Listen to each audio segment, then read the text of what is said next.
Well, hey there, everyone. Today we're in the studio again with Pastor Eric, and we're talking about, Eric, step number 11 in our recovery series. So why don't we start like we always do by you reading this step.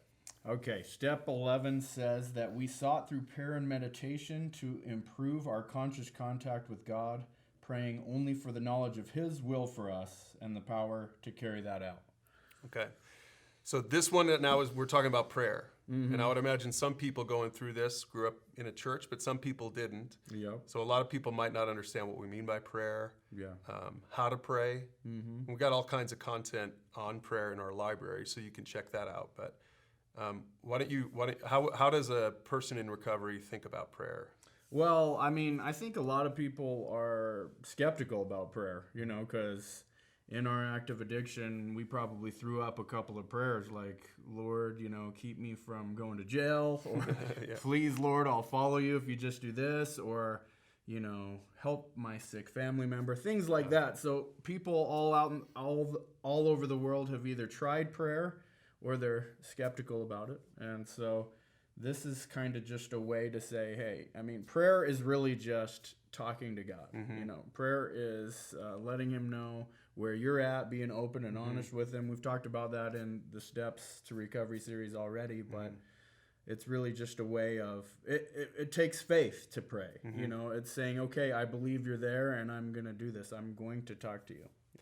Okay, so there are a few talking points that you're going to work us through, and then with your group or mentor, you can work through them as well. The first thing you do is you say this: staying in contact with God is the best way to grow in recovery. Okay, so we're all ready to step 11. You're saying that we need to finish this thing. We can't stop at step 10. Yeah, I mean, step 11, we've already talked about, becoming emotionally intelligent, continually taking inventory.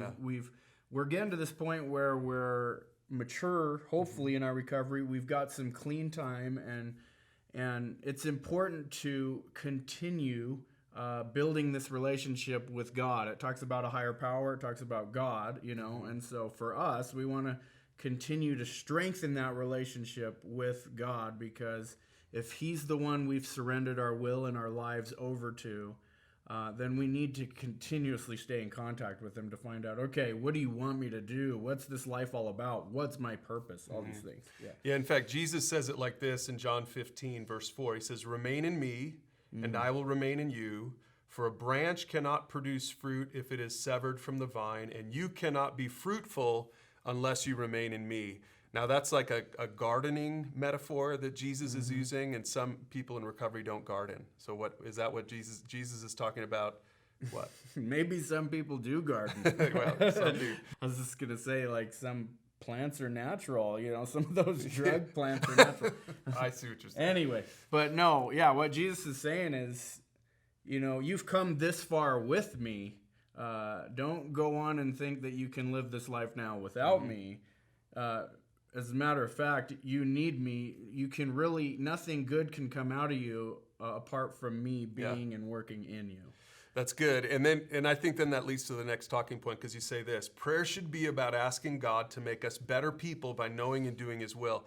Because I bet you a lot of people think of prayer as God is a cosmic Santa Claus, up in heaven, waiting for us to ask for something, and then He's just going to give it to us. It's not just about asking for things.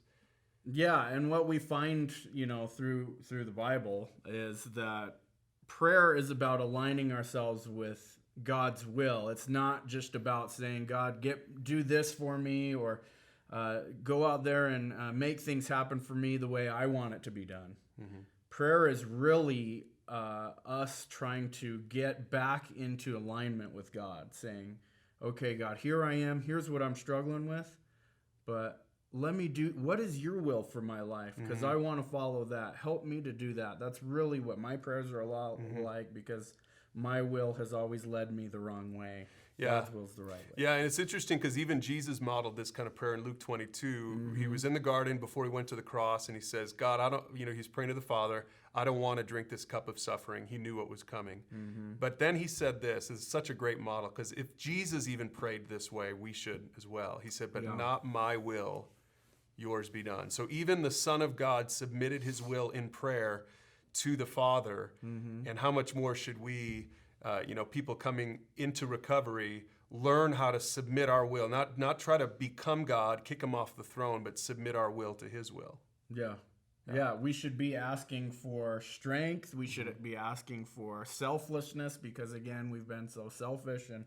And so finding God's will is, again, going back to his word and seeing, okay, what has he asked us to do? What does he want our lives to look like? What was the heart of God? What is his heart? And it's really a selfless heart. It's really a humble heart. And so that's really what we're asking for in prayer is help us to be more like you.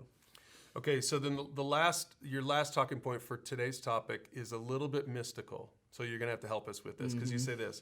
Power to follow God, which is what everyone's looking for. Yeah. Power to follow God comes from God, and prayer is asking for just that. What, Pastor Eric, what are you talking about? You're saying that someone in recovery doesn't have power in and of themselves to overcome their addiction.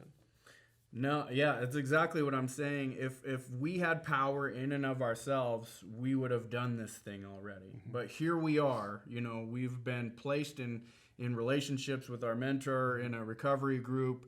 Here we are looking at God's word and standing before God saying, I need your help to do this. And now this lesson's about continually staying in contact with God.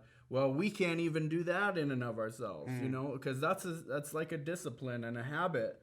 And we have been powerless over our habits and our disciplines. And so what we're saying is, God, help me to have these disciplines and habits to do the things you want me to do.